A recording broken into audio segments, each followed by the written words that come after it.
For some reason, when I hear martial arts, I think of like Jackie Chan. Okay, that's okay. That's all right. We don't care. We just want to know what comes to mind. Jackie Chan and Unity. Unity. Yeah. Okay, all right. Unity.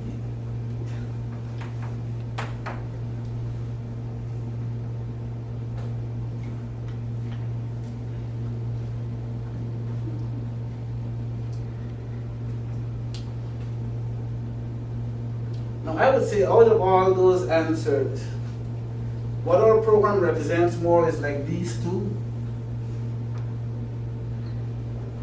And this one here is key. Now, I just want to explain to you about the style of martial arts. In fact, I studied a martial arts, Japanese traditional martial arts called Wado Ryu. Wado Ryu. And Wado Ryu literally means way through peace. That's what it means. So after many years, and then, like I said, I said, well, what am I going to do? And so I call it Wadoka, W-A-D-O. Now, Wado means the way. Sorry. Wado is the way through, it's true peace, and Ryu is the style. Ryu is the way. Wado means true peace. So what I did, I call it Wado Ka. No, Ka it sounds like a very small word, it looks like a small word, but it's from the Zulu language, and what it means is knowledge of everything. That's what it literally means. So I called my style Way Through Peace and Knowledge.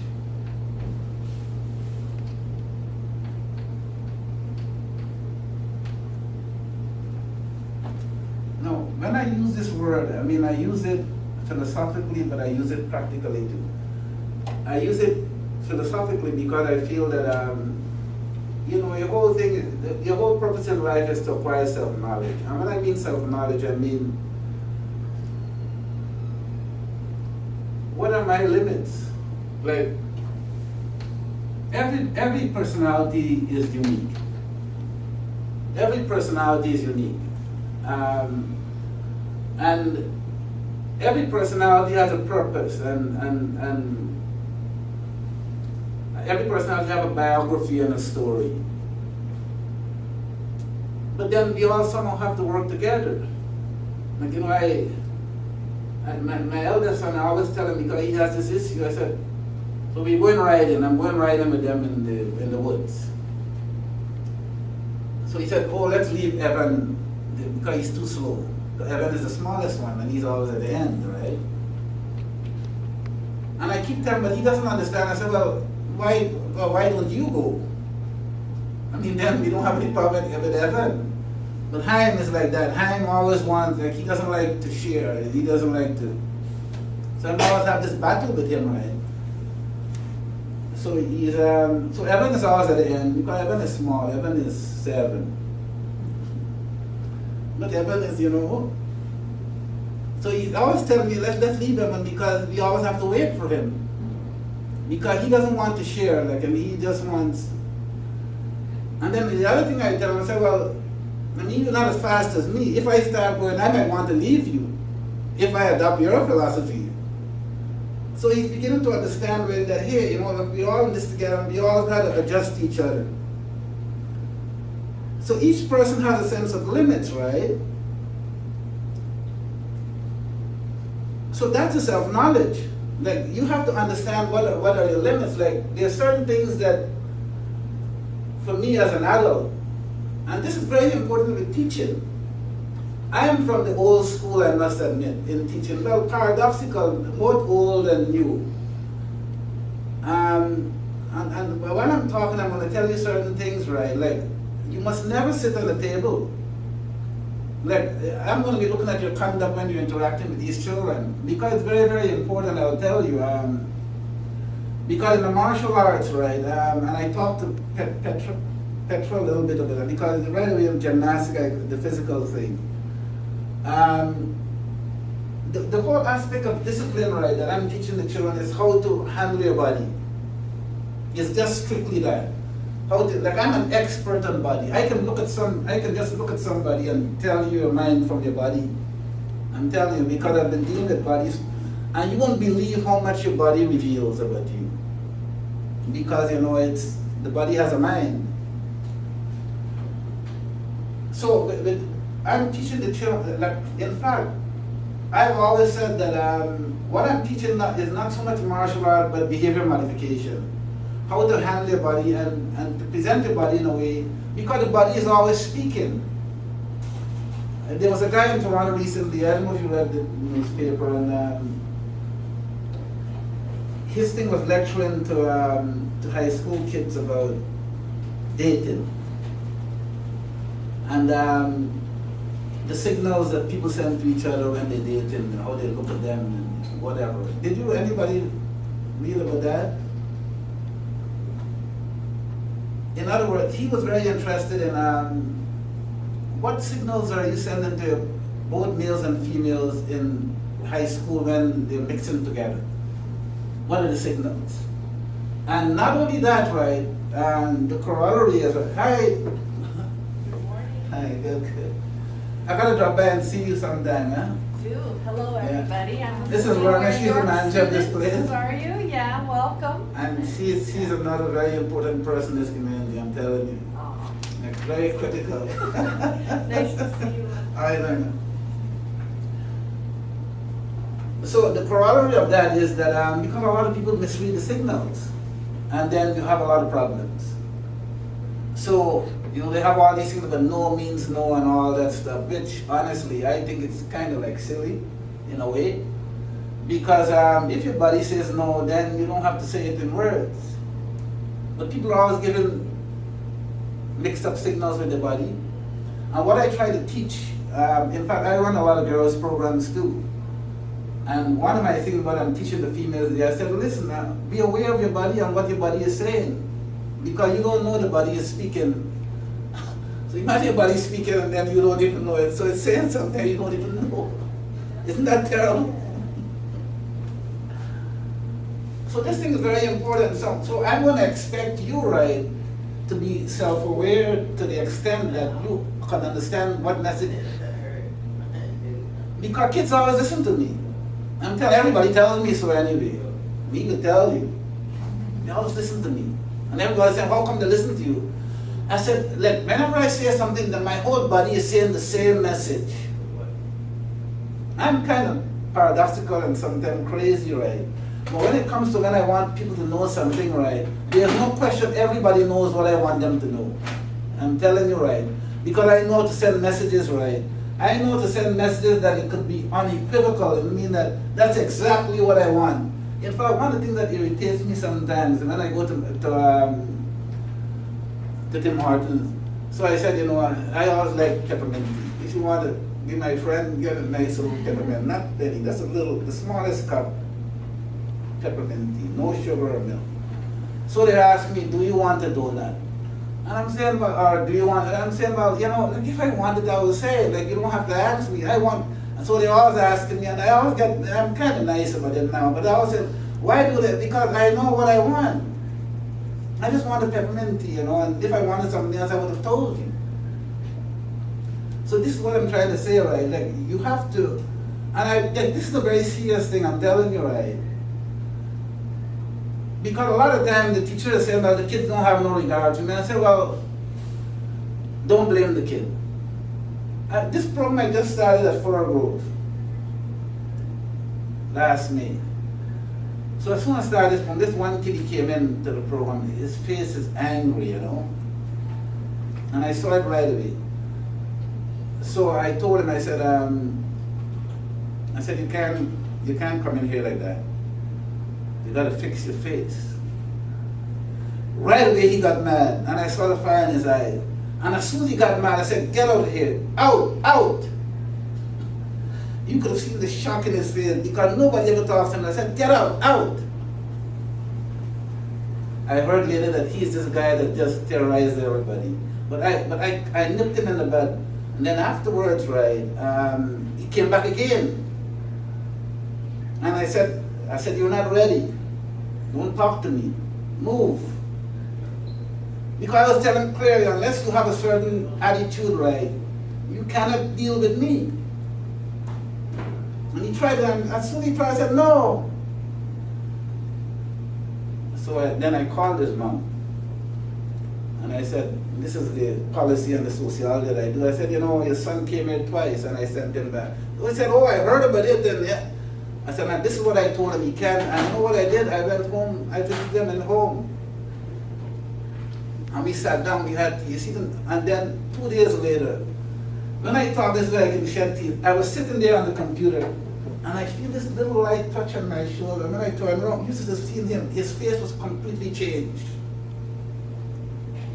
I said, I gave him, I said, you were so handsome, because the boy is so handsome, but he's always just angry. Completely changed. I know I'm gonna have, how many, I solved that problem in one day. They said, and then the school told me, they said they've been having problems with the guy for years. He's terrorizing the whole school. And I solved this problem in one moment. Because I said, I'm not gonna deal with you right, unless your attitude is right. And he knew that he had to come my way, because I'm the teacher, right? And there's no negotiation. And do you know that later on the principal told me, said, we always having trouble, like he's the biggest terror in the school. I said, you gotta be kidding. Because he's what, 8 or 9, you can't complain about the kid. You have to set the standard, and then if he doesn't want to do it, then you take the next step. They always come around, man. A kid can't beat you up, I'm telling you. Neither can any of you, because you're adults. Like why is everybody so afraid of the kids? And it happens, and I see it. So they all ask me, how come they listen to me? I said, well, they listen to me because I know how to speak. And I speak in the language that it gets through to them. The other thing I'll tell you about children too, right? They're very practical and logical. Very, very logical. The same way I'm telling you this, that's the way I talk to them, reasoning. That's what I told my son. Because he doesn't do it anymore. Because he said, this is mine. I said, listen, I'll tell you something. Anything in this house, it belongs to me. So if Joshua is wearing your shirt, and I say he can wear it, then he can wear it. Because it's all mine. So there's no debate. So anytime he's about to say, he said, well, it's not mine. They don't own anything in the house because I buy it for everybody. So I always tell them you have to share your stuff. And if you share your stuff, don't complain about it. And that's the rule that I have. So they understand it. So I'm not saying they don't get mad, right? But they do it because they understand that. Because it's mine. I mean, I'm the one that paid for it. Did you pay for it? No. So I can do whatever I want for it, and then I give it to you, right? It's temporary. And I always tell them, I said, when you get to a certain age, you can buy all you want, then it's yours. And I'm going to pay you the utmost respect. But while you're here, and that's the logic you have to, I can't understand why, they said because I'm physical or whatever. It's not physical. It's my attitude. The message that I give them, I remember they told me I'm going to go to this high school, these bad behaved kids or whatever they call them, behavior difficult. So I go in the class, and then they were all thinking and all annoyed. I said, listen, I'm going to tell you something, right? I invited people, and I don't want to waste my time. Unless you're quiet, right, I'm going to walk out of here and go on my way. I don't have to be here. And as far as I'm concerned, you should be lucky you having me in here today. The whole room went quiet? The whole room went quiet because for some reason they believed me. And honestly, right, if they didn't keep quiet, right, I would have walked right out. Because I'm saying, like I always say that this is the way I want things to be. You, as a teacher, you said, teachers are powerful people. I have all the power, right? And I have all the power in this room. I tell them. Not so much I don't do that thing, but in word. In my attitude, I tell them, I have all the power, right? And you can't deal with me in my way. You can't deal with me. In his school, like he would tell you those kids, he was sitting on the desk in my class. So I said, you're not supposed to sit on the desk, and it's firing there again because they're not accustomed to that. I said, well, I said, you don't sit on the desk. You sit on the chair. And finally he got off and he goes, he said, well, nobody ever says that to me. I said, well, the person, they're wrong. They should be telling you that. So it's, I'm very careful too. I won't run in a situation, some kids, I just leave them alone. I watch myself. I don't jump to everybody like that. But what I'm saying as a teacher, right, when those people come into your room, right, you're in charge, right, and you have to get them to respect you. Honestly, right, I see so much disrespect between teacher and children, right, and it pains me. But when you come into my program, right, I want you to command that respect from them. Because they're accustomed it from me, so you have to represent that. Sometimes these teacher candidates come in and, they want to be fun, they don't want to raise their voice and they want to be, cool. I don't care about cool.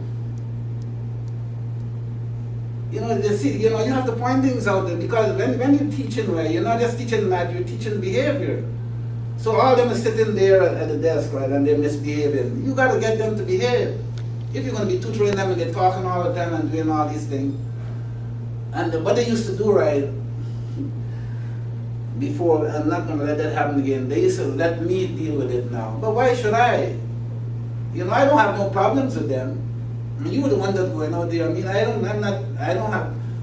I don't need a job. I've proven myself, I'm old and I'm experienced. I can't get fired. But I'm saying, and they won't disrespect me. So I'm saying, you going out there now, you have to practice doing it. And I'm saying, like, just do it, please. Because if you don't do it too, right, like, why are you here then? You're just here. I don't like to babysit. My own kids, I don't babysit. I always got them doing things, right? I don't like to babysit. I want you to be active, right? And I want you to be conscious, right? So that when you go out there, you can go and if the kids can respect you, right, that's a big, big deal, I'm telling you. I see them all the time now. They will tell you all over the place. They come the same thing. Even the ones that don't have to face up against. Because they understand that, right? They want to. So you have to understand your own limits. And sometimes you might, I don't want you to feel that you're going to always have it together, Because even then, like, sometimes I go to a class and sometimes I don't really feel like it. And I would just do something different or say, I'm not in that kind of mood today or whatever. But still that the parameters are there. I know to take breaks without chaos. It doesn't mean that, like, sometimes you're going to make mistakes too, but that's, so what? You just mess up, right? But how you deal, what I find with kids, right? They're the most understanding people too. Like, if you mess up, if you say, well, okay, and then, God. I say, okay, I'm not going to say anything. My son is my seatbelt or something. But, you don't always have to be on top of it. Well, that's what I mean, but what I'm saying, like, whatever it, always be true to whatever it is. Don't try to cover it. Don't try to cover it, right? Because to cover, I never try to cover anything. Because I'm always worried that they're going to have something on me. Because what if they see the cover?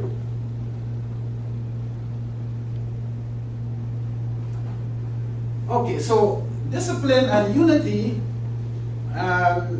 it's people working together. It's very, very critical. I believe that I have that as my mantra. I do it for my own kids, and I have. If you're gonna notice too when you come to my program that I get them a lot cooperating with each other. They call it cooperative learning or whatever. In the streets in Brooklyn and the Bronx, they said each one teach one. It came from a basketball thing, in which kids can teach each other a lot. And what I find that it does too, right, is like, because kids, when they're together, there's always these fighting and put downs. But once you're teaching and they're learning, it eliminates that. So I like that unity. Like, let them see that they're all working towards the same goal. But it's not just a fatuous that's what the world needs to. I think sometimes when people see this word unity, they get scared. because I believe everybody's got to be doing the same thing. But I don't see it that way. I mean, the word uno is Spanish, it means one. And this is the whole purpose of the orientation, because it said we all have to have the same approach to how we're going to be doing this thing. That's really what it means. But it doesn't eliminate individuality as far as I'm concerned. But listen, I think ideally as a teacher or a mentor, you have to understand, you have a perspective that's consistent.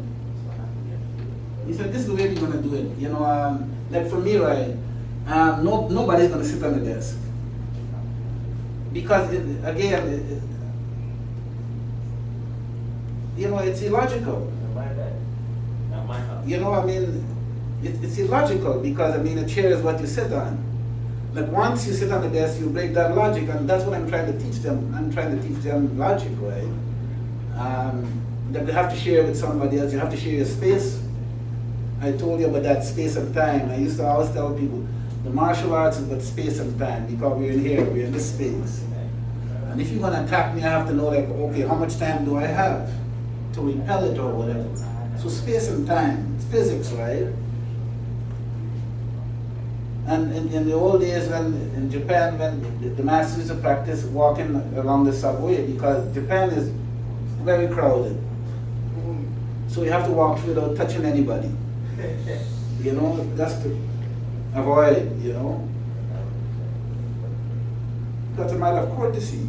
But at the same time, intellectually too, right? You know, some people, when you're dealing with them, you always feel like you're suffocated. You're so heavy. Some people, you know, you're with them and it's light as a feather, and other people when they're around you, it's like, there is so much, I mean, like, it's like, wow, like, because, I mean, like, their whole ego and their body, it's not only their body, but their mind and their, it's just like, oh my goodness, right, there's all this stuff, right? So you gotta be aware, and I think that we try to teach,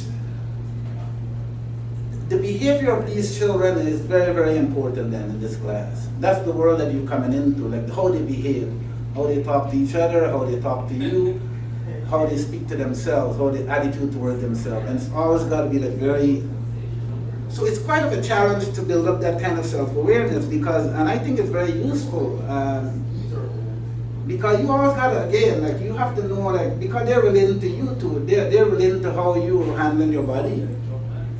And because all kids, and this is what I know about them too, right? They're always trying to see if they can, because, and I don't blame them. I mean, you can't complain about kids. I see my son is always telling me, damn, you know, because he wants to get to the point where he doesn't have to listen to me anymore. And I know that. But he doesn't know that whenever he gets that day, he can go and do whatever he wants, but now he has to listen to me. Because at the same time, I know it's building up a habit now because he's getting it. Like they don't want to listen to you, and they don't want, because they want to do whatever they want to do. So they're very resistant. So any weakness that you have, right, they're going to exploit it. And I'm saying that, first of all, as a role model, as an example, you have to, well, I think honestly, you have to eliminate the weaknesses too. That's one response. I remember when I used to smoke cigarettes. And one day I was walking to the gym, I was down on the gym street, and but I was very cautious, and I used to hide it a lot so the kids wouldn't see it. So this one day I was walking, I just did a cigarette, and then I saw the kid with his mom, and he said, "Yes, sensor." And I said to myself, what if he had seen me with that cigarette in my mouth? I mean, what, you can't say anything, you can't, they don't, I mean, right away it's gone. And from that day, I never smoked another cigarette. I'm telling you, right? Because I realized that I don't want to lose that adoration. I don't want to lose it. Because when he saw me, but if he had seen that cigarette, right, it would have spoiled the whole thing. And I said, I can't afford that. It must never happen again. So sometimes you could eliminate the weaknesses. But the other thing too, right, sometimes you can account for it. Yeah, I have a temper, and they know that. That's my thing. I get, you know, I'm kind of like, I'm trying to be a bit better with it now. So I have ways, that's why I have a lot of people working with me. They know they shouldn't get me angry, right? because I just get mad, you know. So they just go quiet, you know, and I'm learning now. But it's something, that's one of my things, you know. I get angry, you know, because I expect, you know, this thing about me that I get angry about, I expect people to get it right away. I don't like to say things twice. Because I have this thing, I don't like people to tell me anything twice. Because that would mean that, you know, like I'm a fool, like I don't get it. I like you to get it right away and do it. And whenever I have to be talking to people all the time, it irritates me to no end. So that's my thing that I have to be careful about. And I have others, but they know it, right? But what I'm saying, like, so you have to do both. You have to acknowledge for it, and sometimes I'll say, when I know it's, you know, I'll just stop them, I'll say, listen, you know, I'll just go, I say, you guys just sit down there until I, you know, I have ways, but it's always honest and real, you know, it's no covering, no covering. You know, because if you have to cover right, you shouldn't be there. If you have to cover, that means that you're not, you know, you're not into this game for the real reasons, right? So how you know, how you behave in the class and you know, and stuff like that, I'm very concerned about that. It's not only, you know, not that in fact, I've always believed that anybody can learn that stuff. But it's a lot about attitude and behavior, because, you know, I mean, it's you know, human interaction. Okay, so discipline, and now the fighting, you know, I mean, that was my, I mean, it still is, you know, that's my specialty, you know, I'm a committee expert. That was in competition, that was a fighter. And I feel that it's,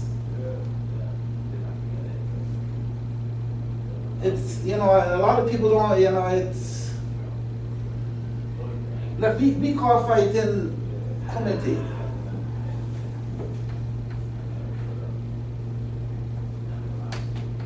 And committee really is the art of fighting. Ordinary people fight, but we call it art, because the art of fighting is really testing yourself and overcoming yourself, you know, and using the other person as an adversary. So a lot of combat, like, they would tell that when we don't do it with gloves, and there's no protection. Because I felt that my philosophy is to eliminate it, right? So if you get hit, you get hit. So you really have to be like very, very focused.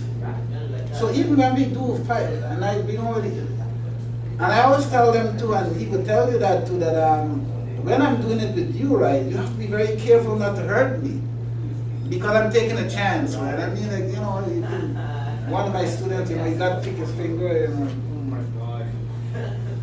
because there's no protection, so you got to be very careful, and there's all that courtesy. So our world, right, is very much into, we have a lot of courtesies. You're going to see it, you know, the way we bow and the way we acknowledge each other, and it's very, we have a lot of rituals. Thanks. Yeah, we have a lot of rituals. Now, I want to jump right into something that people talk about religion, you know, because I have a class that I run in an Orthodox, the community I teach is Orthodox Jewish community. In fact, I teach in a private Jewish school, and they have the synagogue right there, and I always have to be dealing with a rabbi, which is their religious leader. Now, a lot of our values are compatible with religious values, because, I mean, modesty, respect, discipline, harmony, but at the same time, I don't see it as a religion per se. And you know what I always find, and I've always said this, because sometimes when I talk, people say, oh, you know, are you Islamic or whatever? Like I really believe that these are universal values. I don't see why people should think that normally because you respect these values or even worship them, you got to be necessarily religious. Because I think these are the things that, like all the things that we believe in, right? It works to make human interaction as harmonious as possible then. That's the way I see it. Do unto others, like if I'm very careful with my body and yours, then, you know, and I respect you, then there's no conflict, right? If, you know, my kid, he said, oh, is that thing? I said, no, it doesn't belong to you. Anything that doesn't belong to you, you take it to lost and found. You know, those things are normal things. It doesn't belong to you. And you would know what belongs to you, wouldn't you? So if it don't belong to you, you take it to the lost and found, or you leave it there. That way nobody could ever accuse you of having something that belongs to them. Like, to me, those values, you don't have to be like, you don't have to follow Christ or whoever to have those values. Don't take anything that doesn't belong to you. It's as simple as that. So we have a lot of those values embedded, and I teach these children like how they have to, whenever they come to you, right, you know, don't let them grabbing at you. Like I see somebody do it to the kid one time. I said, why do you, like, I don't, honestly, right, like, I wouldn't let, you have to set your limits then, right? And these are things that there's no negotiation on that, right? Because when they start doing that, then they'll go further. You know, that's what kids are like, right? You know, you set up the thing there, and then the boundaries are there, and then you keep them there. But it doesn't mean that you're not. Kids tell me that I'm a lot of fun too, right? I don't know why, honestly. But you know, some teachers, they want to be cool, they want to be fun and whatever, and then next thing you know, the whole place is chaos. Like, I don't care about that, and I always tell them, I said, well, I'm trying to have fun in there, but honestly, that's not my objective. My objective is for you to learn. So, you know, it's kind of clear, and some, don't let those boundaries go, right? So we have a lot of values, and you know, how you dress and how you carry yourself will be very important. Is there any question before we go on to the next phase, which I'm going to go through this list with you now?